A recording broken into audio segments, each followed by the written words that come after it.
Oke, selamat datang teman-teman di channel Ethical Hacking Indonesia. Oke, di video kali ini saya akan membahas tentang dua tempat kita menguji atau mencoba melakukan penetration testing atau melakukan hacking tanpa disebut ilegal. Jadi ada semacam tempat yang kita install atau kita bisa buat di server kita sendiri, tempat kita belajar gitu. Oke, bagi teman-teman yang baru bergabung di channel Ethical Hacking Indonesia, bisa subscribe dan di like video ini, terus di share ke teman-teman kalian, dan jangan lupa di komen di bawah video apa yang kalian inginkan nanti saya buatkan ke depannya. Oke, sebelum kita mulai, disclaimer on. Semua video dan tutorial hanya untuk tujuan informasi dan pendidikan. Kami percaya bahwa peretasan etis, keamanan informasi, dan keamanan cyber harus menjadi subjek yang familiar bagi siapa saja yang menggunakan informasi digital dan komputer. Kami percaya bahwa tidak mungkin membela diri dari peretas tanpa mengetahui bagaimana peretasan dilakukan. Oke? Apakah itu salah? Itu tidak salah. Oke.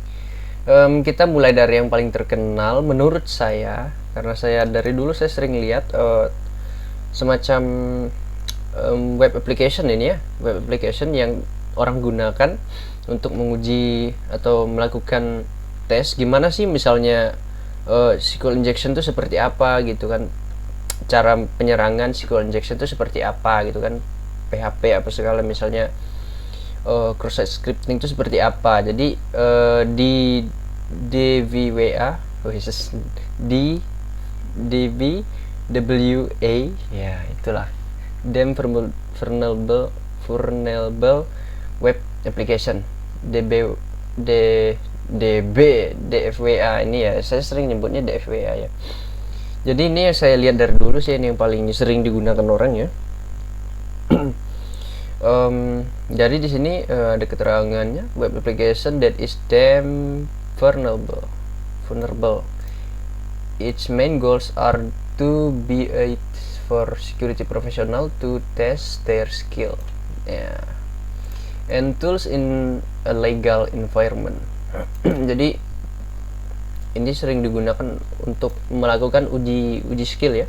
Jadi semacam tempat kamu, saya mau mencoba nih gimana sih cara melakukan ini, jadi kayak ngetes dirimu gitu, bisa nggak ya gitu. Terus yang paling penting ya adalah dia legal. Kenapa legal? Karena ini kita install di komputer kita sendiri gitu. Help web developer better understand the process of securing web application and they encourage teacher and student to teach or learn web application security in a classroom environment. Jadi untuk developer juga ngerti gitu. Jadi di sini kan untuk yang basic sih, yang kita lihat secara basic kan, secara terang menerangnya sih kita lihat di preview di sini kan. Ini untuk kalau misalnya SQL injection itu seperti apa, terus CSRF itu seperti apa, file injection itu seperti apa, file inclusion itu seperti apa. Jadi para developer web juga jadi lebih profesional gitu dalam membuat websitenya gitu. Jadi orang banyak yang mau menggunakan webnya gitu. Jadi mereka tahu bahwa ada beberapa kerentanan yang harus mereka hindari gitu dengan proses seperti apa. Jadi kalau misalnya kerentanan misalnya cross site scripting itu, apa yang salah sih di programnya kok bisa seperti itu. Jadi itu merupakan pemecahan masalah gitu.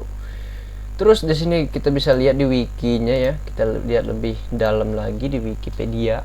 Enggak ya, there's nothing here yet, dari dulu berarti. Jadi di FWA ini wikinya enggak ada ya. Coba kita tes. Sepertinya ada di Google. Oh, enggak ada ya. Nah ini dia. The FWA is a common Linux distribution geared toward computer students and functional authors. Available and SED loh. Virtual machines, okay. Terus Android, Arch, Debian, ini adalah external links, official website, and others. Intinya di Linux bisa lah ya kan.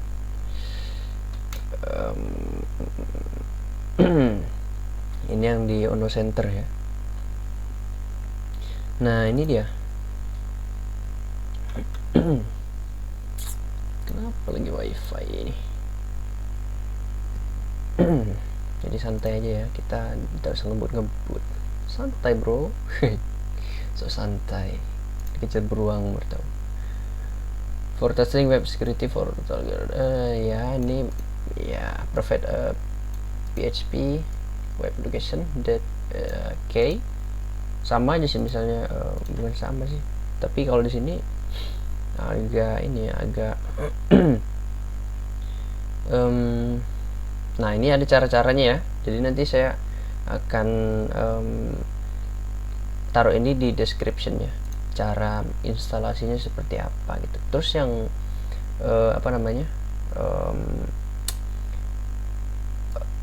paket yang harus diinstal yaitu yang ini, yang ada di sini ada PHP 7 apa segala kan. Nah kalau PHP 7 ini jangan digunakan di website kalian.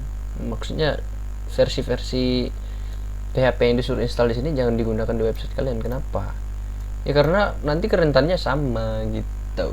Nggak juga sama sih kalau dipenuhi dengan logic yang pas gitu. Jadi kalau teman-teman mau nginstal ini harus pakai MySQL atau MariaDB secara defaultnya. Nanti saya akan taruh di link description di bawah. Kalau teman-teman tidak ngerti gimana cara nginstalnya, bisa nanti di komen di bawah, akan saya kasih tutorialnya gimana sih cara menginstal DFWA ini. Oke. Itu ya wikinya, bug reporting. Kita lihat. Oke. Can change security level from high to medium or low in. Oke. Cuma dua ya. Jadi ini bugnya, sorry only less head release from get support. Oke, ini cuma dua aja sih, maksudnya enggak ini salah. Bug reportingnya ada dua. Pull request Chinese language support. Oke. Apa ini? Thanks for the help to learn expect Chinese language support. As many Chinese students who use it with poor English need Chinese language support for. Oke, jadi jadi dia mensupport juga bahasa Cina ya, bahasa Chinese. Jadi ini lebih memberikan keleluasaan gitu. Kalau kita lihat di sini .UK United Kingdom, berarti dari Inggris nih, domainnya sih dari Inggris, kita nggak tahu kan. Kita lihat dari source controlnya seperti apa. Ya seperti biasa ya, kalau source controlnya ada di ini, ada di GitHub seperti ini. Jadi ada cara downloadnya ya basic lah kan. Ada kalau di Windows pakai exam ini kalau untuk server tuh. Kalau di Linux bisa pakai Apache aja. Apa sih? Terus ini basic, the variable are set to by default, bisa diganti juga sesuai kemauan teman-teman semua. Oke. Itu kalau source controlnya. Kalau downloadnya bisa langsung klik di sini. Nah kan, itu adalah downloadnya, dia berupa zip gitu ya. Oke, apa ini? Salah tadi. Coba kita lihat lagi. So in folder tuh.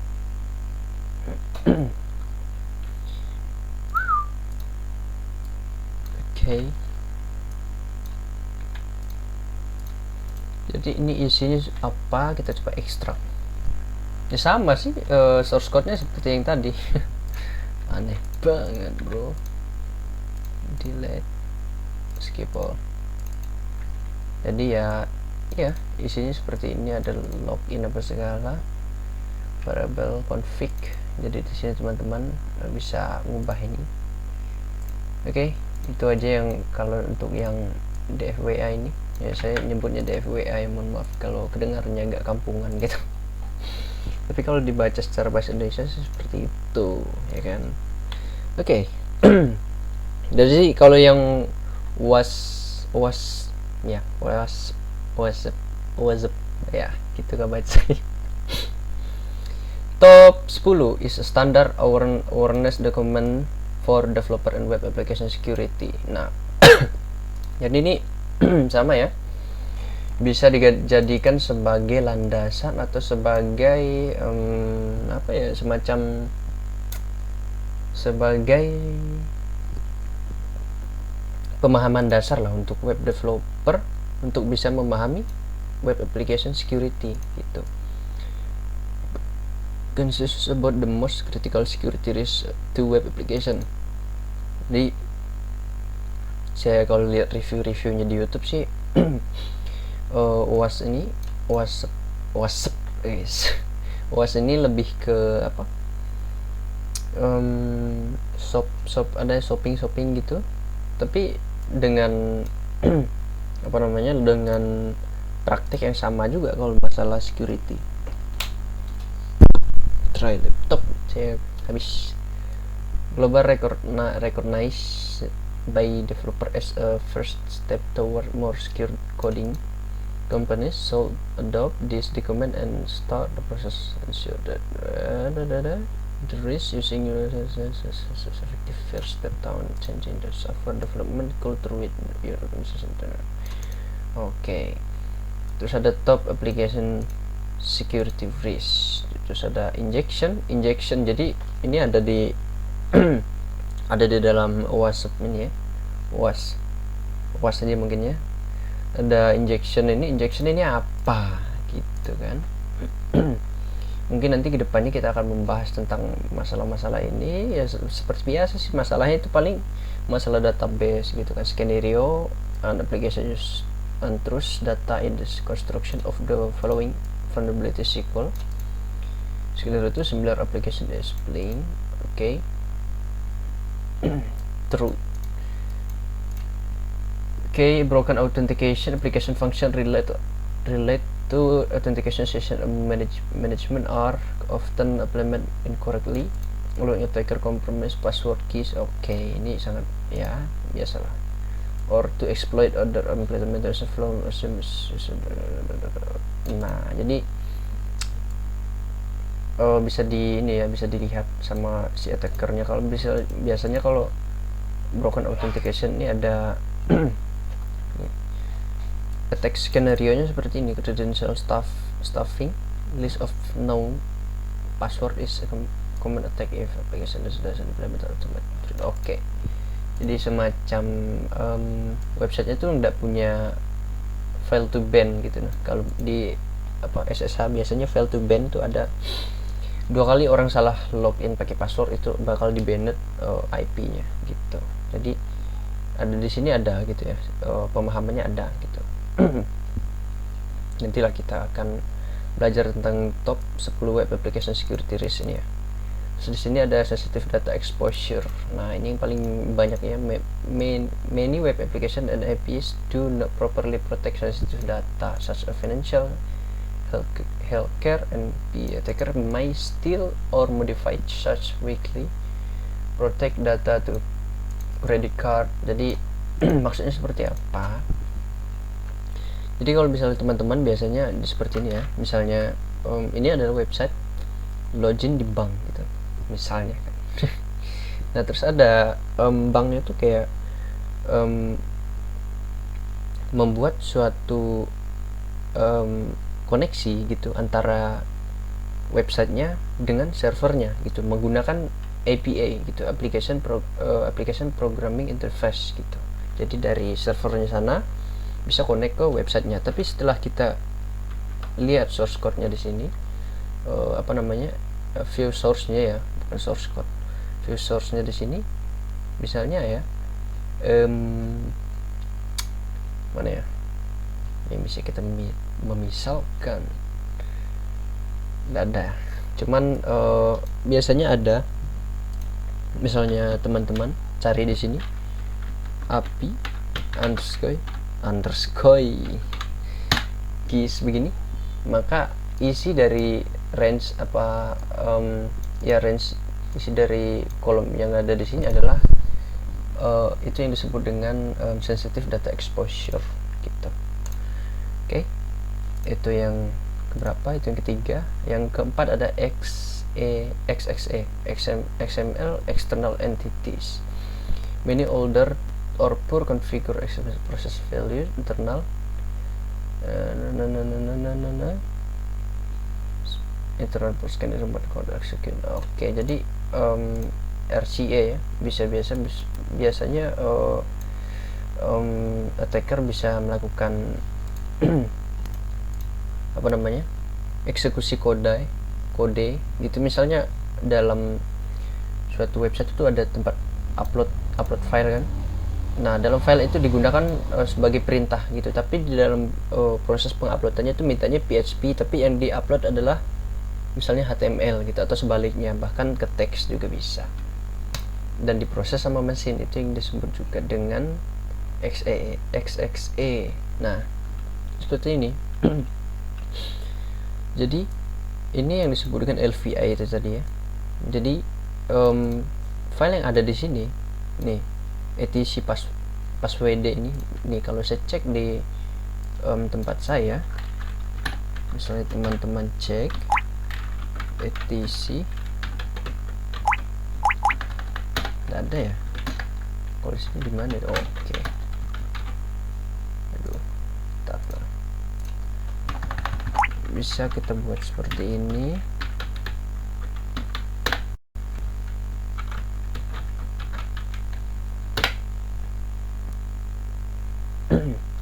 Oh, salah.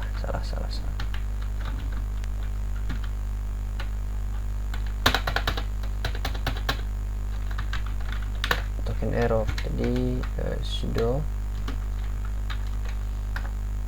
Nah, biar lebih enak seperti ini. Token nano. Nah, jadi dengan kita masuk ke dalam directory ini, kita bisa melihat apa gitu.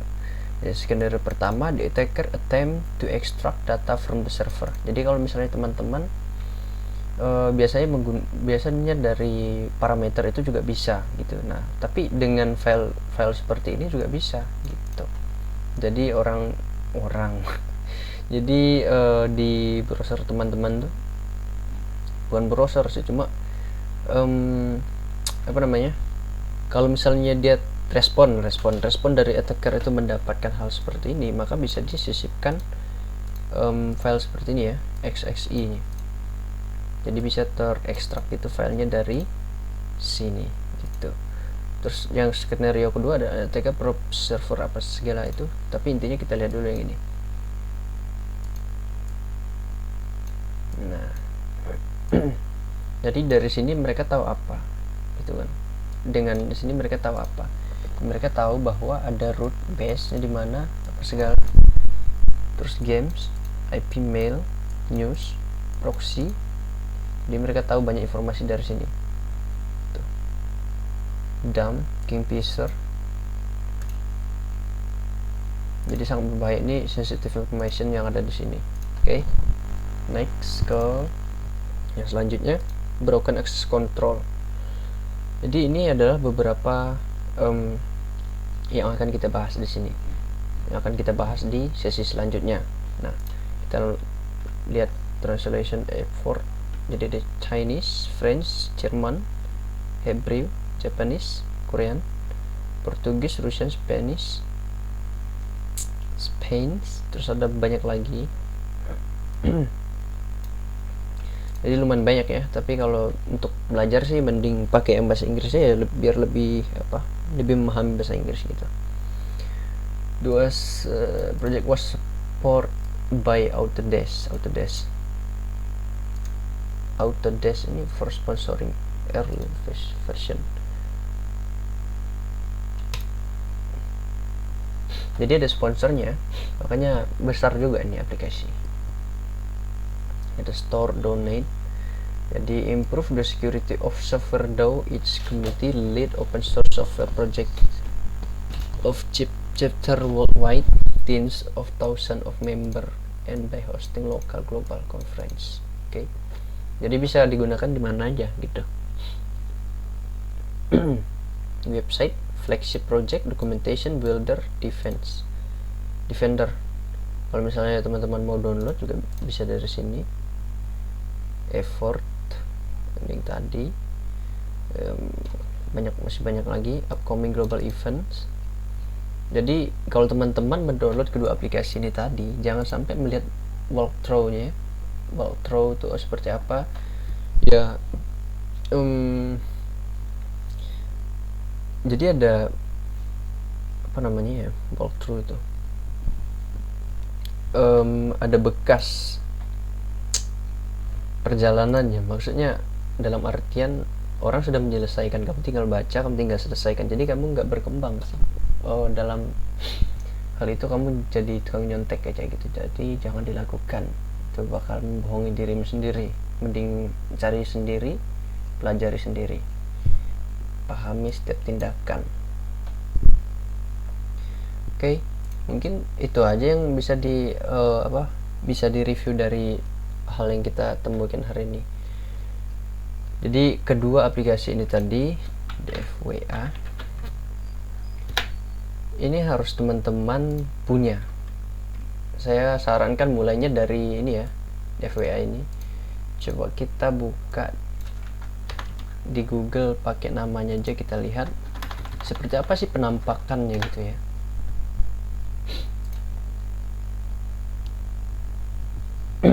Nah, penampakan DFWA ini seperti ini, kurang lebih seperti inilah.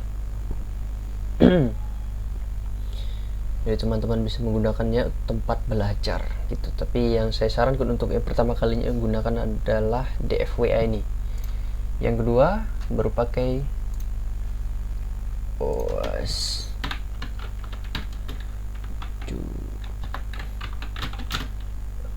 shop.